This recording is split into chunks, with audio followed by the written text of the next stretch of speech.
oXIdizzyIXo says, are there even 100 to 200,000 games out there? I'm pretty confident that there are. My estimate might be a little off, but there's a lot of games in this world. There's a lot of them. I mean, I have a couple really old CDs that you would get from computer expos that would say on them 14,000 games on a single CD. So, yeah. And there's a lot out there. Do you finish... Okay, Cazmaestro asks, do you finish games without doing an LP of it? For example, beginning and LP, but finishing it in your spare time. Basically, everything that I do in gaming, I record and upload. So it shows you that I haven't been gaming that much if I haven't been uploading that much. Grudon8 asks, the bad game is probably big rigs over-the-road racing. It actually is not. Also, there's going to be an MMORPG of Need for Speed as one of their releases this year. Have you considered doing an LP of it? Very tempted. I don't think it's going to be like your standard MMORPG. If it is, that'd be really cool, but I kind of doubt it. I think what it is it still seems like it's going to be kind of a ladder setup with competitions and stuff, but if it was truly MMORPG, that would be really nice. Yeah. Cast the Wiz asks, do you think you could do an LP of the PC version of Halo? Yes, that is within my ability. Fazika asks, to summarize it, he has a really old video card, and he wonders if he can still play Half-Life 2 Episode 2. I don't know. Okay. Neo8 Mriddle, that's hard to say. Neo8 Mriddle asks, do you believe in the Mayan prediction and stuff?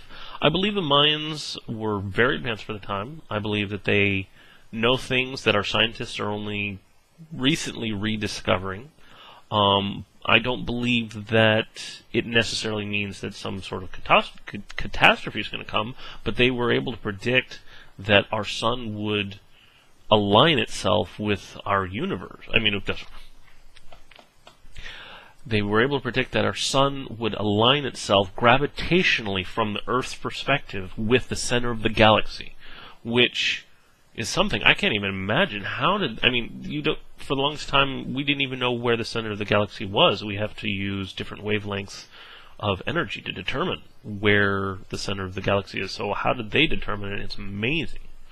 So yeah, there's going to be something different about that. I'm not sure anything amazing is going to come out of it.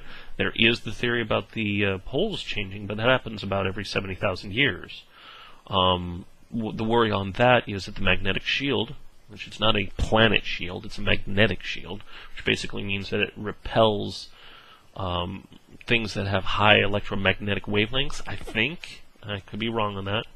But it repels them away from the surface of the planet, thus protecting the the life on the planet, because there's stuff called solar wind, which are these radioactive and high energy particles that are constantly being spewed out from the sun, and if we were to be bombarded with them, it would be very hard for life to exist. So our magnetic shield is very important. So when the poles shift, how long are we going to be without having a magnetic shield? That's the question. Since it's happened every 70,000 years, we have had life before and after each of these polar shifts. We can't tell if there was some major extinction then though, because yeah, it's kind of hard to tell, basically. We could, for example, 40% of all life could get wiped out, and in the fossil record, if it was spread out evenly, the fossil record wouldn't show it that well, I don't think. So, Killer Jazz 1 asks, do you believe there will be an impressive solar flare coming out from the sun in 2012? Well, if the number one gravitational force that the sun feels, the center of the galaxy, is directly away from us in direction in 2012, then I believe that the solar flare, if we get one, should probably get shot out towards the center of the galaxy as far away from us as possible. I could be wrong. Maybe there's some sort of like the whole sea of the sun gets pulled towards, like a polar, like the moon pulls on the ocean, gets pulled towards the center of the galaxy, thus allowing the hotter material deeper in the sun's oceans, essentially, of lava, get next to the surface and then fire a solar flare out of there. I'm not sure. It doesn't seem like... I mean, the sun is always being pulled on the by the center of the galaxy. Why would it all of a sudden cause such a major effect? Because it's aligned with Earth? It doesn't make sense. Earth is nothing compared to the sun. Cazmaestro asks, how do you keep narrating while still enjoying the game? I find, actually before I started narrating, just for a little while, I just started talking to myself while I was playing. I was thinking, I'm kind of interested in making Let's Play footage.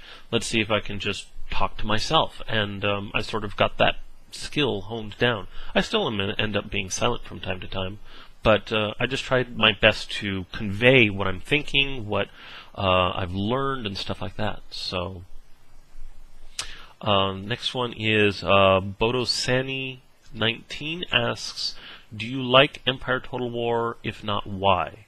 Empire Total War is gotten to the point of realistic where it's no longer fun. It's not really a game. It's more of a simulation. And there's a lot of simulations out there for like amoeba growth and stuff like that. Like you put in a whole bunch of different settings and then you put in a predator amoeba and stuff like that, and you watch and you see what happens and you see. And so it's a simulation for amoebas. But is it a game? It's not really a game. I mean, yeah, there's skill and strategy involved in attacking enemies. Like, say you have a troop of gunmen and or riflemen, and they've got a troop of riflemen. It's going to take some accuracy and skill and planning to get that to be successful in that battle. That's basically all there is to it. The rest of it's just a simulation. Like, you do some things and you see what happens. Where's the game? So no, I don't really like it. I like games that are just kind of fun and frivolous and yeah, like Saints Row 2.